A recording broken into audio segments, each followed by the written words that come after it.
قل هل يستوي الذين يعلمون والذين لا يعلمون انما يتذكر اولو الالباب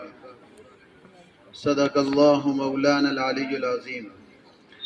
انتہائی معزز و مکرم و مقتدر حضرات سامعین، عزیز طلبہ و طالبات اور انتہائی عزت و احترام کے قابل جامعہ ہاذا کے اساتذہ کرام، یہ ہم سب کو معلوم ہے کہ آج ہندوستان کی تاریخ کا یہ وہ دن ہے کہ جس دن اور جس تاریخ میں ہم نے اس ہندوستان کو انگریزوں کی غلامی سے آزاد کرایا تھا۔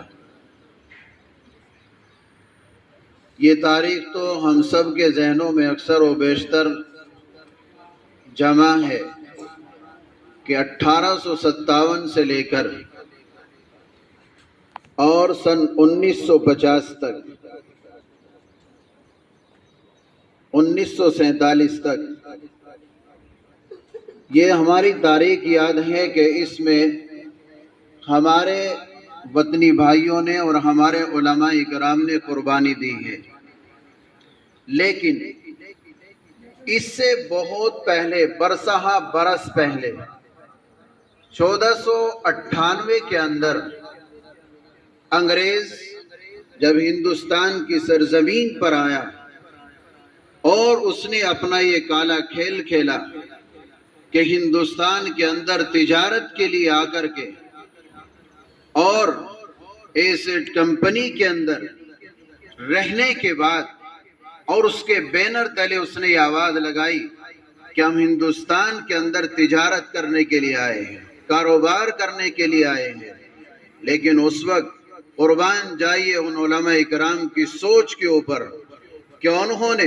سب سے پہلے جس آدمی نے اپنے دل کے اندر یہ بات سمجھی کہ یہ انگریز جو دوسرے ملک کو چھوڑنے کے بعد ہمارے اس ملک کے اندر تجارت کے لیے آیا ہے، اس کا مقصد ہرگز تجارت نہیں ہے، بلکہ یہ ہمارے اس ملک کو اپنی مٹھی میں لینا چاہتا ہے، اس ملک کے اوپر اپنی حکومت کو جمانا چاہتا ہے، اس ہندوستان سے قرآن کے پڑھنے والوں کو ختم کرنا چاہتا ہے، علماء کرام کو ختم کرنا چاہتا ہے۔ لیکن ان کے اس احساسات کو، ان کے جذبات کو اگر کوئی سمجھنے والا تھا تو وہ ہم سب کے لیڈر،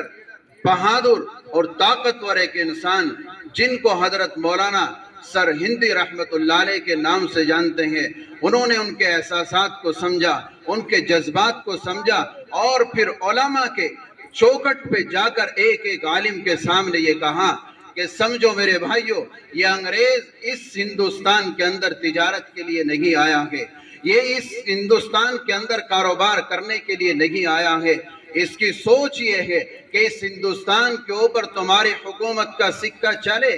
اور پھر ہندوستان کو جس طرح چاہے اپنی مٹھی میں لے کر کے ہندوستان کو چلایا جائے۔ پھر اس ہندوستان کے اندر یہ ٹوپی والے نظر نہیں آئیں گے، یہ قرآن کے پڑھنے والے نظر نہیں آئیں گے، مگر قربان جاؤں میں اپنے ان مقتدر علماء کرام کی سوچ پر کہ انہوں نے نہ بیوی کو دیکھا، نہ بچوں کو دیکھا، نہ اپنے ماں باپ کو دیکھا اور ہندوستان کو آزاد کرانے کے لیے سب کچھ قربان کرنے کے بعد، اور وہ بادشاہ، وہ اس وقت کا جلیل القدر آدمی، وہ بہادر اور طاقتور آدمی جس نے دہلی کے اندر کھڑے ہو کر کے شیخ شاہ عبدالعزیز محدث دہلوی رحمت اللہ علیہ نے دہلی کے اندر کھڑے ہو کر کے اعلان کیا تھا کہ انگریز کی فوج کے اندر بھرتی ہونا حرام ہے اور انگریز کے ساتھ لڑنا جائز ہے، اور اس کو اس ہندوستان سے بھگا کر کے ہمیں جنم لینا چاہیے اور ہمیں اس ہندوستان کو اس کی غلامی سے آزاد کرانا چاہیے اور اس ہندوستان کو ہندوستان سے بھگا کر کے ہمیں دم لینا ہے۔ یہ فتویٰ جاری کرنے کے بعد پھر جو بجلی ہندوستان کے اندر کڑکی اور علماء کرام کا جو جم غفیر ہندوستان کو آزاد کرانے میں نکلا، تو جائیے آپ دہلی کے چاندنی چوک سے لے کر اور خیبر تک، لاہور تک جا کر کے دیکھے، کوئی درخت آج کتابوں کی تاریخ کو اٹھا کر کے دیکھے، کتابوں کے صفحات کو پلٹ کر کے دیکھے، اور تاریخ کے اندر آپ کو یہ لکھا ملے گا کہ دہلی کے چاندنی چوک سے لے کر لاہور تک، پشاور تک کوئی درخت ایسا نہیں تھا جس میں ایک قرآن کا پڑھنے والا، ایک طاقتور انسان جس نے ساری زندگی قرآن کو حاصل کرنے میں لگائی ہو، جس کا تن من دن قرآن کو حاصل کرنے میں لگا ہو، اس عالم دین کو پھانسی کے پھندے پر لٹکا دیا گیا ہے، اور اس عالم دین کی آنکھیں نکل رہی ہے، زبان باہر آ رہی ہے، پانی کے لیے ترس رہے ہیں، مگر ظالم نے اس قدر اس کے اوپر ذرہ برابر بھی رحم نہ آیا، اور دہلی کے چاندنی چوک سے لے کر لاہور تک کوئی درخت ایسا نہیں تھا جس پر کسی عالم دین کی لاش نہ لٹکی ہوئی ہو۔